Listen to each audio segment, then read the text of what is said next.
lakini vile vile sote kwa pamoja tumeona kwamba tumecheza na timu ambayo sio timu dhaifu.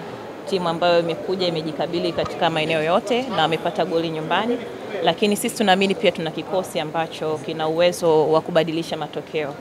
Ni kikosi ambacho tulianza nacho msimu uliopita, tuko nacho mpaka sasa. Kwa hiyo mimi ni imani yangu kwamba tutafanya vizuri hasa tunapoelekea katika hatua ya makundi. Kwa muundo huu kulingana na aina ya mchezo mnaocheza na nje ya fundi pamoja, mashabiki wapo hapa, wapo kule wapi Coco Beach wanaenda kutazama, kama sio na kutazama kikosi pengine na maboresho ambayo yatakufanyika katika michezo inayofuata. Sasa si maeneo ya kiufundi, lakini mimi rai yangu kubwa kwa wana Simba ni kuhakikisha kwamba tunajifunza kutokana na makosa na tunao wajibu mkubwa kuhakikisha timu yetu basi inaingia na mashabiki. Na mimi sina shaka kabisa na mashabiki wa Simba.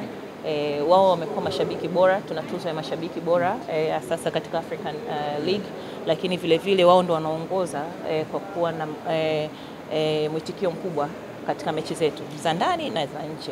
Kukosekana kwao leo pengine imelishusha morali katika kipindi fulani, lakini naamini tunayo fursa bado ya kujirekebisha tunapoelekea hatua ya makundi. Suleiman Morocco mmempa mechi amewavusha. Mchakato ukoje sio hivi? Michakato hiyo ni ndani inaendelea, na wakati utakapofika basi sisi kama utawala, lakini kama klabu tutatoa statement ya wapi tumefikia na ni aina gani ya kocha ama bench la ufundi ambalo tutakuwa nalo. Lakini imefikia hapa zote.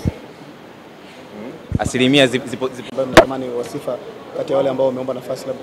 Nisi mnaijua Simba.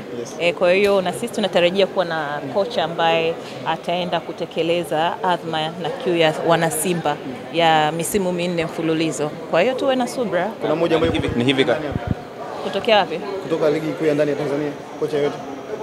Hayo wasema wewe.